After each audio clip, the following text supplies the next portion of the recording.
Ce que vous venez de voir, c'est Maxime Janvier, joueur professionnel de tennis, dans le top 200 des meilleurs joueurs du monde, mais qui galère à vivre de son métier. Vous en connaissez d'autres, des sports aussi populaires où le 200e mondial ne peut pas en vivre? Derrière les millions que se partagent les meilleurs joueurs, se cachent des centaines voire des milliers d'athlètes qui parcourent le monde pour une poignée de dollars. En comparant le tennis avec d'autres sports, on va essayer de comprendre pourquoi c'est si difficile d'en vivre. Pour ça, j'ai pris le salaire d'autres disciplines individuelles et collectives et j'ai appliqué des méthodes statistiques. Mais commençons avec une question simple. Combien de joueurs vivent du tennis? Est-ce que vous avez un chiffre en tête? Pour y répondre, j'ai commencé par chercher les gains en tournoi de tous les joueurs pour l'année dernière. C'est bête, mais je m'attendais à trouver l'info plus facilement. La plupart des sites ne parlent que du top 10, et le classement proposé par l'ATP, qui gère les tournois, ne montre que les gains depuis janvier 2025. Du coup, j'ai dû ruser. En allant sur le site archive.org, on peut voir l'historique de certains sites internet dans le temps. Je me place en décembre 2024, et je trouve tous les gains de l'année des joueurs ayant participé à un tournoi. Ok. Après une vaine tentative pour voir si ChatGPT pouvait faire le traitement à ma place... Je ne suis pas ton esclave, démerde-toi. Oula. Je me suis résolu à le faire moi-même, comme d'habitude, pour arriver avec ce premier graphique simple. C'est ce qu'ont gagné les joueurs l'an dernier grâce au tournoi. Chaque point représente le rang d'un joueur et ses gains au total. En simple, en double, tout type de tournoi confondu. Ça va de 54 $ à 19 millions pour Yannick Sinner. J'ai fait tout ce même cheminement pour le tennis féminin. Bon, on va avouer, ça rend pas terrible. On va changer l'échelle verticale pour passer en logarithmique. Pour aller d'une graduation à l'autre, on multiplie par 10. On voit déjà deux choses. Que les femmes gagnent, peu importe leur rang, moins que les hommes, et qu'avant la 500e place, ça décolle pas vraiment. Pour mettre ça en perspective, forcément, on a envie de comparer avec d'autres sports. Et là, je me suis pris un mur. Même si j'ai dû ruser pour le tennis, ça reste une information plutôt simple à trouver.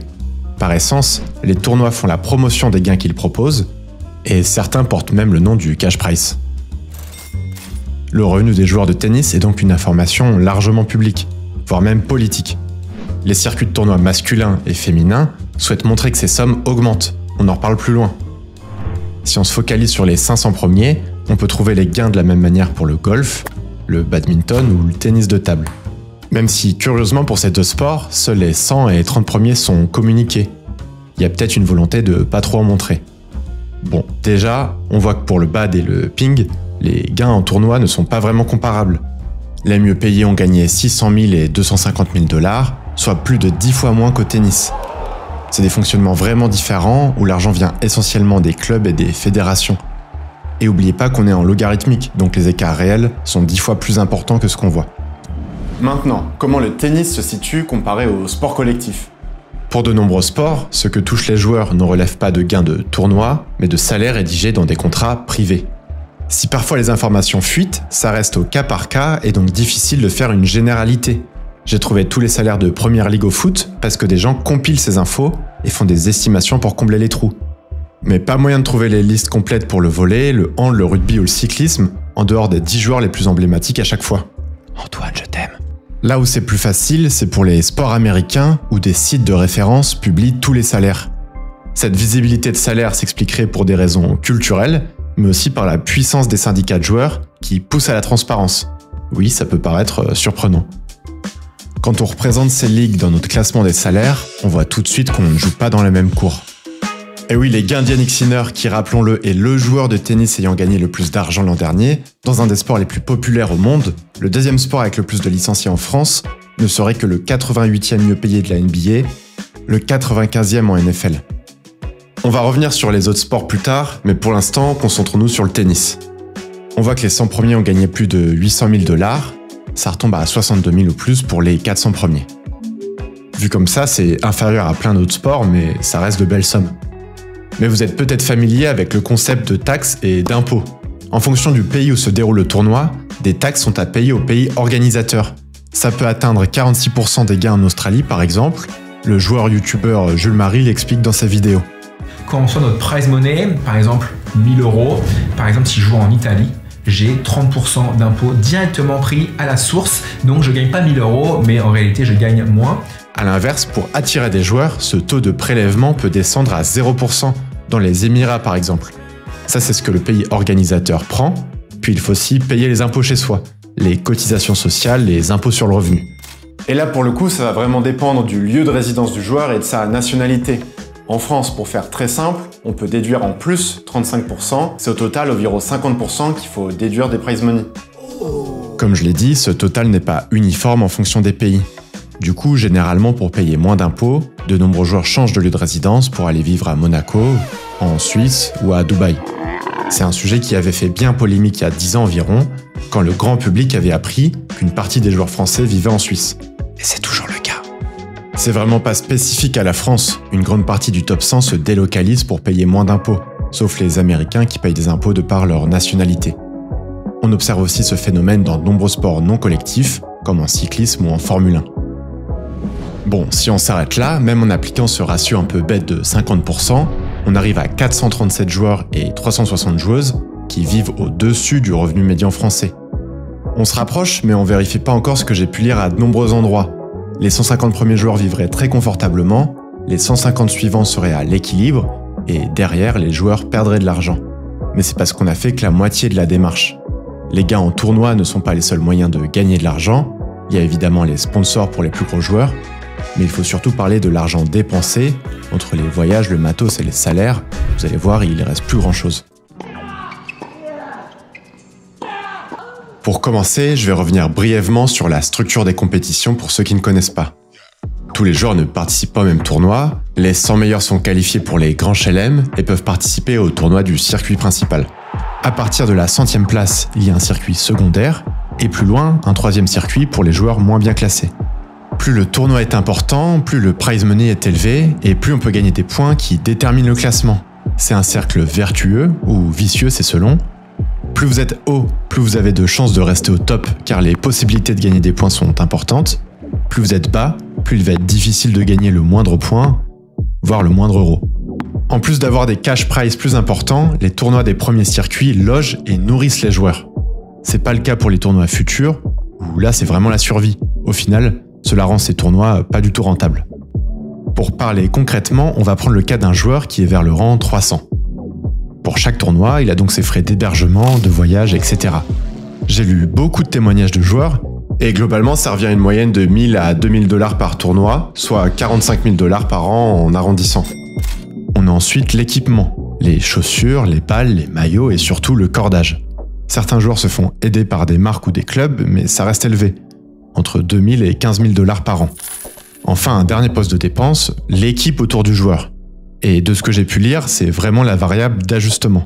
Les stars ont un coach qui les suit, voire un super coach, souvent un ancien joueur qui apporte un autre regard, mais ils ont aussi un kiné, un préparateur physique, etc. Les joueurs hors du top 200 doivent souvent se contenter de conseils ponctuels dans des académies ou des clubs et être suivis médicalement à distance. Au final, ça aboutit à des coûts autour de 10 000 $ pour prendre une fourchette très basse. Il faut aussi rajouter les assurances, les compléments alimentaires, etc. On arrive à 65 000 $ par an en coût pour faire du tennis, donc sans logement perso par exemple. J'ai repris mon tableau Excel, là on voit les joueurs et leurs gains l'an dernier, et pour simuler les taxes et les impôts, j'ai divisé par 2 ces gains, même si c'est un peu approximatif. Après, je retire 65 000 $ à tout le monde pour simuler tous les postes de dépenses qu'on a vus juste avant, et sans le faire exprès, j'arrive pile à 300 joueurs qui peuvent en vivre, en dessous ils perdent de l'argent. Pour les femmes, j'arrive à 259, et encore après, ils doivent se payer un logement, leur nourriture, etc. Donc on est encore loin du compte. Pour survivre, les joueurs ont d'autres options. Certains vont faire des tournois dans les circuits nationaux. Ça fait pas gagner de points, donc tu perds ton temps car tu ne grimpes pas dans le classement. Mais c'est assez rémunérateur. C'est possible aussi de faire du coaching ou de travailler à mi-temps, etc. Bon, maintenant, est-ce que c'est vraiment problématique? Peut-être qu'il n'y a juste pas assez d'argent dans ce sport pour plus de 300 joueurs et joueuses. On va poursuivre notre comparaison. Ok, je reprends mes sports de tout à l'heure. On peut se demander combien d'argent a été distribué si on fait la somme de tous les gains donnés aux joueurs. Au total, selon mes calculs, le tennis a distribué 310 millions de $. C'est largement inférieur aux autres sports recensés, et encore dans ces sports, j'ai pris uniquement la ligue la plus emblématique. Au foot par exemple, il y a souvent plusieurs ligues professionnelles par pays.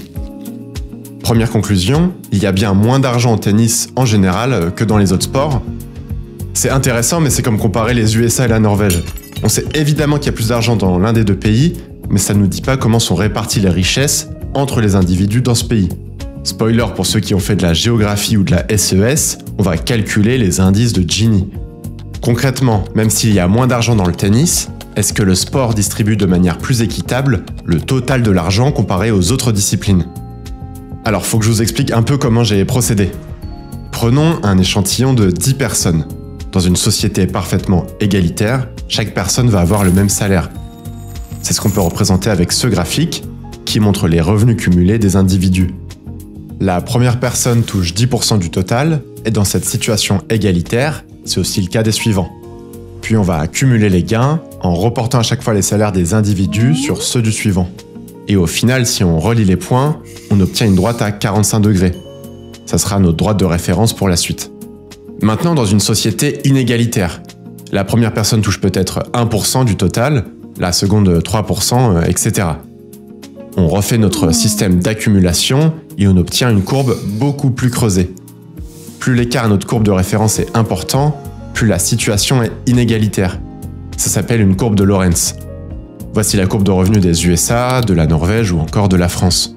L'écart avec la courbe de référence permet de mesurer l'état des inégalités d'une situation. En mesurant cette surface, on obtient un chiffre, l'indice de Gini. Ça permet de comparer plus facilement des situations. Plus il est faible, plus la situation est égalitaire. Je vais l'encadrer comme ça à chaque fois. Retournons à nos sports. On peut tracer, suivant le même principe, les courbes de revenus cumulés du tennis masculin et féminin. Et oui, ça a une sale allure au vu des exemples qu'on a vus avant, mais avec tout ce que j'ai raconté dans la première partie, on peut décemment pas prendre un échantillon de 4500 joueurs. On va se restreindre aux 500 plus gros gains, ceux qui ont gagné plus de 40 000 $ en gros. Ok, c'est déjà un petit peu mieux forcément. Maintenant, on a évidemment envie de faire des comparaisons. Je m'attendais à une situation inégalitaire au foot en première ligue. Il y a des stars mais aussi des joueurs moins connus, donc j'ai commencé par ça. Mais non, le tennis reste plus inégal. En réalité, si je trace les courbes des ligues de sport nord-américaines, où avec des gros a priori on pourrait s'attendre à des situations très inégalitaires, on voit que toutes redistribuent mieux l'argent que le tennis. Au tennis, 10 joueurs se partagent 25% des gains totaux de leur sport. Total. Ok. Et là, ça n'a rien à voir avec la hauteur des salaires moyens. C'est vraiment une mesure des inégalités. En gros, de la concentration de l'argent chez ceux qui en gagnent déjà beaucoup. Je trouve que c'est même contre-intuitif. Avec plus d'argent, ces ligues pourraient se permettre d'être plus inégalitaires. Du coup, ça peut s'expliquer par des plafonds de salaire et des salaires minimums dans les ligues américaines qui encadrent littéralement les sommes par le haut et par le bas. Personne ne gagne moins de 700 000 $ dans les ligues nord-américaines. Peut-être que le plus parlant, c'est de comparer avec d'autres sports individuels. J'ai eu suffisamment de stats que pour le golf et le badminton, mais une fois encore, le tennis reste le mauvais élève. Une autre manière de voir ça, c'est le ratio de revenus entre celui qui a gagné le plus, Yannick Sinner au tennis, et le 50e ou le 100e. Sinner a gagné 15 fois plus que le 50e et 26 fois plus que le 100e. C'est juste incomparable avec n'importe quel sport collectif où ces ratios ne dépassent jamais 4 ou 5. Ça montre bien la concentration de l'argent sur quelques individus, mais ce qui est fou, c'est que c'est même bien supérieur au golf. J'ai rien contre ce sport, au contraire, mais c'est pas une discipline qui brille par son ouverture. Ça me laisse sans voix tout ça. Je comprenais pas pourquoi malgré le nombre de licenciés immense, les nombreuses compétitions, les droits à TV, etc., le tennis n'arrive pas à générer plus d'argent. Les 310 millions distribués aux joueurs l'an dernier me semblaient bien faibles contre les 4 milliards que la Ligue américaine de baseball a donné à ses joueurs. J'ai alors fouillé dans les documents du syndicat des joueurs créé par Djokovic. Cette présentation montre que sur l'argent total généré par le tennis, seulement 17% est redistribué aux joueurs. Tous les autres sports évoqués se situent plutôt autour de 50%. Mais alors où sont passés les 83% restants ? On en apprend plus dans la lecture de ce document. Le syndicat indique que ces taux de 50% ont été acquis grâce à de longues luttes menées par les syndicats de joueurs. Les athlètes professionnels ont maintenant des associations de joueurs reconnues et après des décennies de batailles difficiles menées par leurs syndicats contre les institutions, ils sont maintenant bien payés et ont établi leur droit à un contrôle réel sur leur travail. Bon, faut remettre ce document dans son contexte. La Professional Tennis Players Association a été créée en 2020 sous l'impulsion de Djoko et de Pospisil pour défendre l'intérêt des joueurs pros. Ça a été mal vu par l'ATP qui organise les tournois, mais dont la mission première était aussi de représenter les joueurs. C'est une double mission que dénonce la PTPA. Bref, pour se trouver une place, tout le reste du document énonce les faits d'armes des syndicats de joueurs, sans qui cette balance de 50% n'aurait jamais pu être atteinte. La PTPA essaye de légitimer son existence, alors que des joueurs, comme Nadal ou Federer, étaient contre sa création. Alors pourquoi ce chiffre est si faible? Où vont les 83 autres pourcents si ce n'est aux joueurs? C'est notamment expliqué par les forts investissements des tournois. Ça coûte cher de maintenir les infrastructures, et il y a un peu une course au modernisme en ce moment, notamment pour couvrir les cours. Les grands chelem permettent également de financer les plus petits tournois du pays, et plus généralement de financer le tennis dans le pays en général. Une dernière raison évoquée, c'est l'absence d'un organe dirigeant unifié dans le tennis. Les grands chelem sont indépendants, la Fédé internationale gère les JO et la Coupe Davis, l'ATP gère le reste. Ça augmenterait les coûts propres à chaque institution, et au final, moins d'argent arriverait jusqu'aux joueurs. Malgré tout, je pouvais pas m'enlever de la tête que toute cette organisation, cette priorité donnée aux meilleurs, c'est un héritage d'un sport fait par et pour des élites. Jusque dans les années 70, le tennis n'était pas professionnel. C'était pratiqué par ceux qui avaient les moyens les plus riches. Puis, grâce à des politiques de développement des terrains, mais aussi un contexte économique favorable, le sport s'est largement ouvert. Je l'ai dit tout à l'heure, c'est le second sport avec le plus de licenciés en France, mais il garde une image particulière. Des codes vestimentaires, le silence dans les tribunes, des formules de politesse, etc. Les sponsors sont des marques de luxe, des montres, des voitures, des banques. Ça montre bien le type de public visé. Si on joue au tennis désormais dans toutes les classes sociales, devenir pro est largement réservé aux plus riches. Les aides des fédérations permettent de limiter ce constat, mais ces aides sont dédiées aux plus jeunes. S'ils ne percent pas vite, les aides disparaissent et on l'a vu, il est alors nécessaire de trouver au moins 50 000 € par an pour se financer. Et encore, on est en France, là où une fédération peut donner ces aides, là où il y a un système de clubs que j'évoquais tout à l'heure, de nombreuses compétitions, mais aussi Roland-Garros qui redistribue une partie de ses gains et qui invite régulièrement des joueurs français et normalement hors des places qualificatives. Ces différents privilèges soulèvent quelques questions.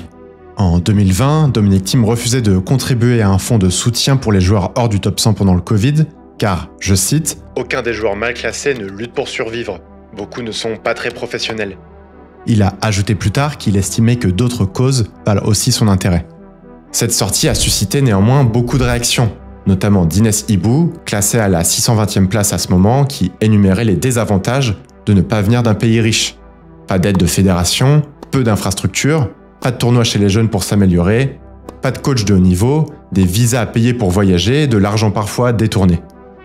Pour grimper, elle explique avoir eu recours au mécénat de petites entreprises algériennes, mais a aussi dû sacrifier ses études et ne pas voir sa famille pendant parfois plusieurs années. Pour résumer, le tennis est un paradoxe.